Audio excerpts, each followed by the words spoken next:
Kajalao kondat ke changmau lo ong ba ka jingkru boarding jong kajalao lalam sa ka jinghap ban pilip boarding kadai nomor ka jingpan kala ka sukar padang ya ka polisi ka bai day bat ka power banking bat ka jingsniu jong ki artli ki project ka wei Tripura bat ka wei hakupli Assam habakran bat kilap thai kubor umentrang ba ulapan pau ya ka jingkerman ba ka MEECL kan sawat kilat kilinti ban penduna no ka jingpilip boarding ha ka jala bat kmilinti ba lada ki kam ki jam ki ya bai kumbala thmu ka jingpilip boarding kan seduna no la kumnu haprang nyusngi hadu sposngi umitrang ba ka jalaw lo pentip yakni sikilap thai kubor ha ka sinikong hadin ka jelang bisar kam ni review meeting bat ka MECL ha ka janmien halum jingsai katkum ka jing jong karat ka jingkudu boarding jong ka jala ha ka kanti balalam sa jinghap ban pilip boarding kam di satia ka bujuja teng hakisnam balai henry kadai namar bakidaw bak sarkar jala kamla satia ban le ye. The situation that the state is facing regarding the power scenario is something that has not been there in the past. And I'm not talking about the load shedding, which is also obviously the result of it, but I'm talking about the situation and the conditions that led to it.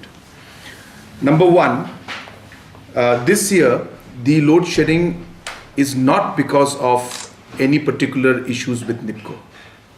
In fact, with NIPCO, this MECL has been paying on an average 65 lakhs per day since August 2019, which is touching an amount of over 100 crores already in the last 4 months' time.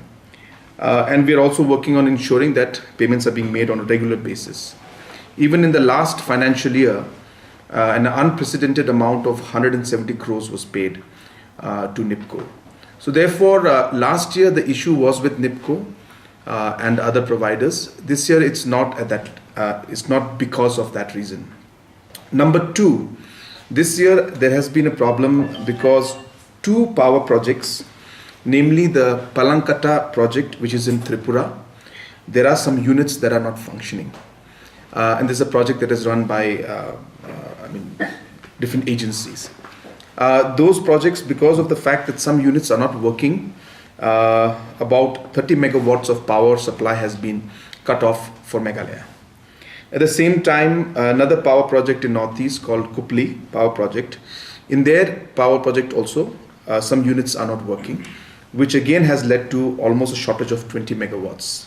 So both these projects being affected badly, the supply to Meghalaya was affected, which did not happen in the past years. So it's a different kind of a situation we're facing. Again, situation which is really beyond the state government's control, but nonetheless affects us and affects our people. The second unprecedented or kind of a situation that we faced was the fact that earlier there was something called power banking that used to take place, where if state government would give power to some agency, then we could take back that power from those agencies. So Government of India has changed those particular guidelines, and for the financial health I'm presuming the financial health of the different organizations and power producers, Government of India has made it more or less mandatory to make the payments in cash and and make the payments. So there's no power banking taking place. Now what has happened, why it has hit us at this time, is because this notification came out a few months back. But we had given our power to certain organizations in the month of June, July, when the rain was there.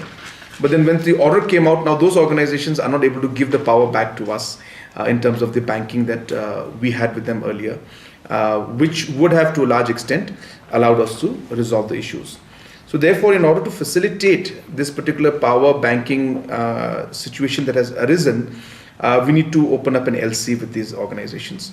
And we are on the job right now. Today, in fact, that was one of the main decisions we took, that we should immediately open up a LC with them and try to figure out on how we could retrieve the power back which the state government had given, or rather MECL had given at that point in time.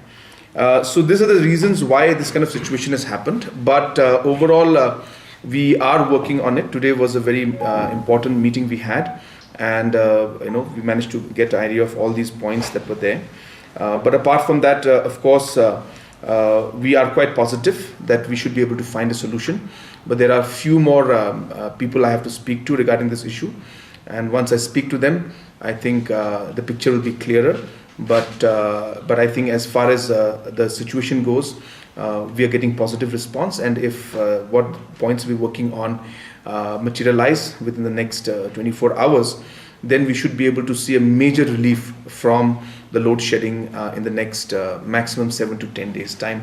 But if we are given the assurance, then even the relaxation of the power short cutting, the load shedding can even start tomorrow, because then we'll be able to use our own generation and the own water levels that are there in Umiam to produce more power for the time being, because we know that we'll get the power after 7 days, 10 days.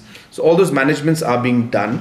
At the same time, there are a lot of efforts being made by MECL also to ensure that proper system and efficient system comes in into MECL. We do have issues because we have got very high AT&C losses, which touches almost about 30%, and which has been there for quite some time. And these AT&C losses are one of the major reasons why we are having the energy, but we lose it, and it's not being able to be used for productive purpose. So we can improve that by installing proper technology, things like smart meters. And we have, of course, MECL has decided on going ahead with that, and we should be seeing in the next few months' time, hopefully we should be able to complete it soon.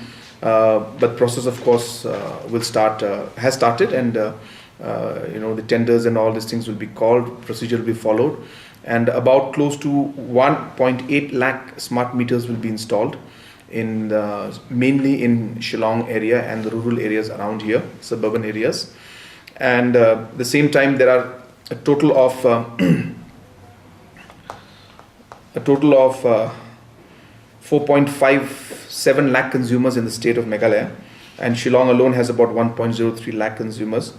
So under this project, which is funded by ADB, will be covering 1.8 lakh consumers, and the rest we propose that we should go in a PPP mode. And if this can happen, then I think it will lead to a large reduction in the AT&C losses that we are facing. Regarding the different dues that are there, as I said, I'm happy to inform you that a lot of steps have been taken from the MECL to clear a lot of the dues that are there for NIPCO. And in fact, you will see that the amounts that were there in the past 5-6 years, of course, if numbers are required, then I can give the numbers also. So we had seen almost close to the dues were at 243 crores in 2012-13. In 13-14, it shot up to 355 crores, and in 14-15, it shot up to 400 crores. In 2015-16, it shot up to 500 crores. In 2016-17, when MECL cut the line NIPCO cut the line of power supply to government of to MECL, a payment of close to 300 crores was made, 360 crores was made, and that brought down the overall dues to 283 crores. In 2017-18, the dues again shot up to 470 crores. From 283, it went up again to 470 crores.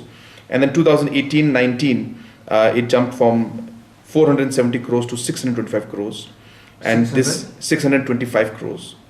And this is the whole period of 18-19. And this year itself, 2019-20, the dues have reduced to 622 crores. So from 625, it has reduced to 2, because we have made payments of over 174 crores in this one financial year itself. So it's been, as I said, building up, piling up. But I think regular payments, as I was mentioning, in the last 6 months, has been regular payments of almost close to 65 lakhs per day, has helped to reduce has helped to keep the level almost at the same amount, even though the whole year has passed. In fact, it has reduced it by a few lakhs, few crores. But again, as I said, it's been a problem that has been building up for quite some time. But we are working towards finding a solution to this particular issue.